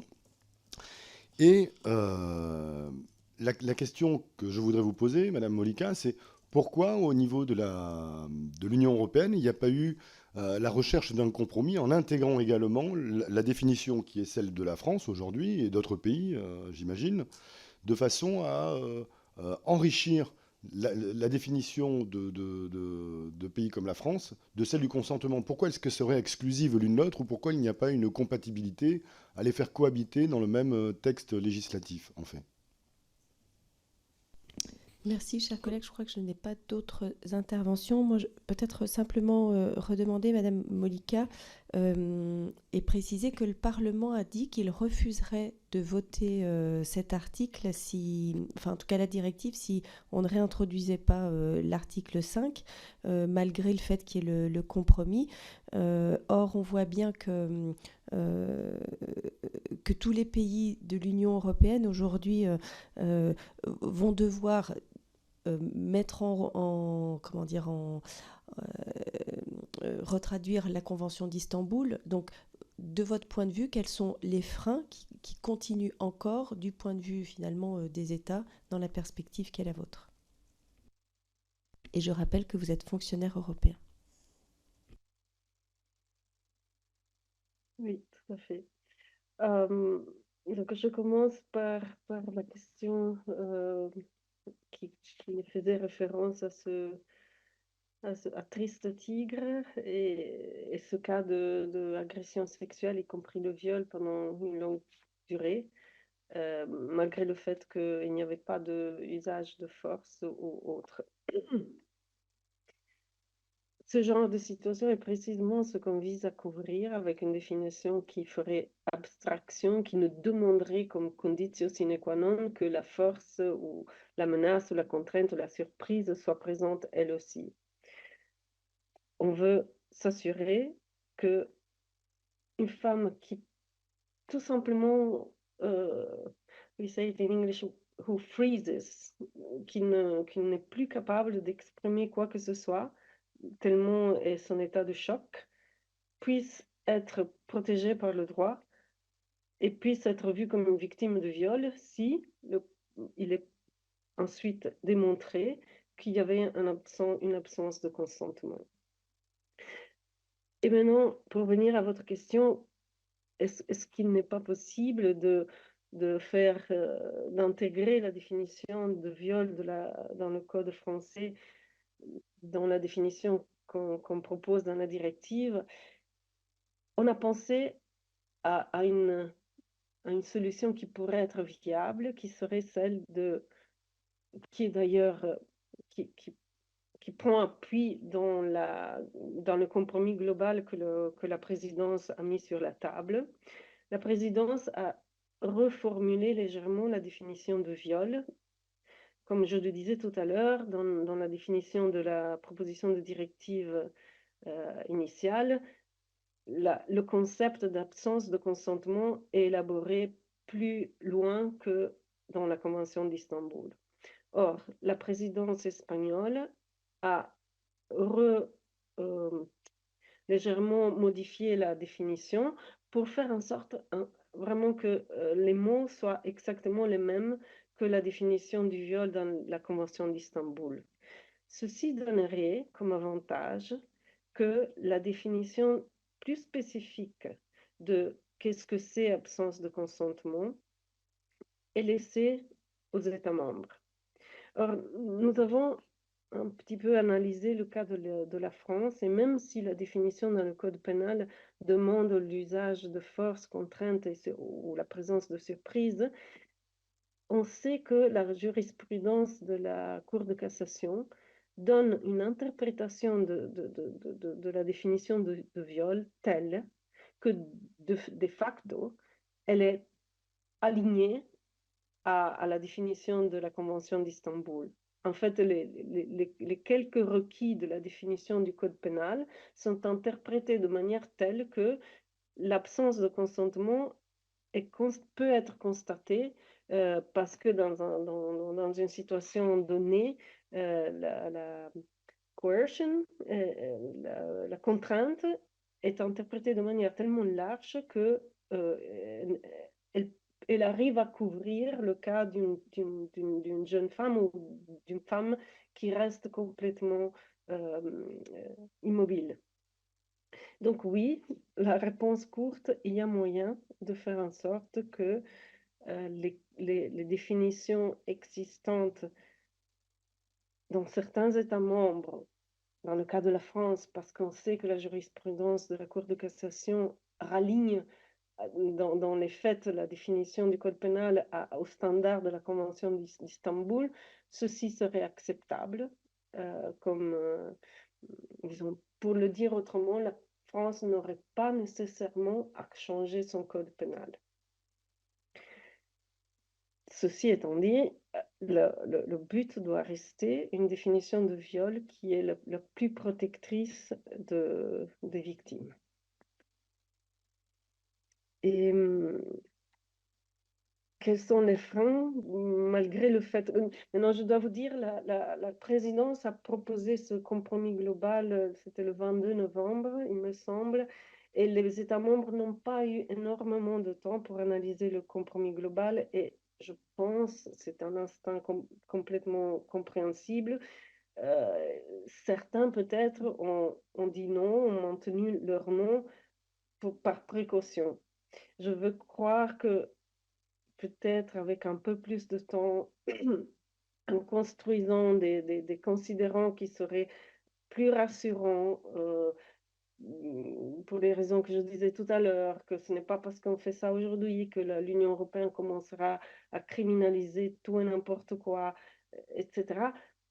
Je veux croire que certains États membres seront à même d'enlever leur veto et que finalement cette directive pourra être adoptée à temps. Parce que, et maintenant je viens à la question initiale, quelle sera ma prédiction pour la suite est que il y aura une directive, je vais y croire, je ne peux pas penser que on est arrivé si loin et que pour la question du viol, tout le travail est mis à la poubelle.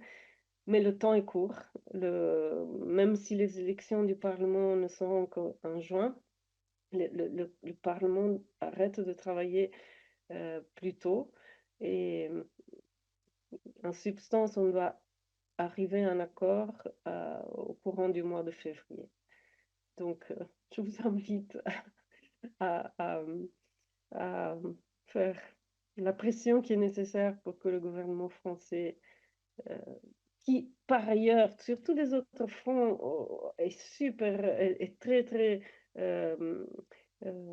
supportive de cette initiative. La France a eu la présidence du Conseil pendant une phase importante de ce dossier et c'était évident que c'était une priorité en fait pour la présidence française. Donc, ce n'est que sur la question du viol que l'impasse s'est créée. Et je suis fermement convaincue qu'elle est due à des craintes qui sont autres que la base juridique, parce que, comme je vous le disais, la base juridique est exactement la même, a été utilisée pour criminaliser exactement le même type de comportement, une activité sexuelle non consentie avec une personne en position de faiblesse, donc en position vulnérable. Je ne vois vraiment pas, d'un point de vue juridique, aucun obstacle pour faire de même ici. Pour sortir de l'équivocité, et quels sont, de votre point de vue, les freins qui sont autres que juridiques? En fait, cette volonté, ce désir de garder la sphère criminelle une compétence nationale, la crainte que si aujourd'hui l'Union européenne criminalise une partie du droit pénal, une partie des crimes au niveau européen, les États membres perdent leurs compétences au niveau dans la dimension externe. Vous savez, il y a ce mécanisme qui fait que lorsque l'Union européenne exerce sa compétence législative au niveau interne, donc au niveau de l'Union, les États membres ne peuvent plus à eux seuls garder une compétence dans la sphère externe, donc dans les relations internationales. Mais là, ma réponse serait, on a une convention d'Istanbul qui couvre toute la matière, tout le problème de la violence à l'encontre des femmes et la violence domestique. Tous les États membres, la grande majorité des États membres ont ratifié cette convention. Je ne vois pas réaliste de croire que dans quelques années, il y aurait une autre convention qui bouleverserait qui a été établi dans la Convention d'Istanbul. Donc là aussi, je pense qu'il n'y a pas à avoir de crainte particulière. Bien, écoutez, je vous remercie infiniment. En tout cas, ça nous met au travail, hein. C'est-à-dire qu'on termine au sein de notre délégation donc 3 auditions plénières pour lancer notre mission, chers rapporteurs, chers co-rapporteurs. Donc, nous poursuivrons ensuite nos auditions sous le format rapporteur lors de la reprise du mois de janvier. Et évidemment, nous vous ferons part des différents calendriers. Eh bien, nous nous retrouverons après l'interruption des travaux et donc nous vous ferons parvenir une invitation, convocation après les travaux. Il me reste à vous souhaiter une bonne fin d'année. Voilà, merci à tous. Au revoir. Merci. Pareillement à vous. Au revoir. Merci, Madame Monica. Au revoir. Au revoir.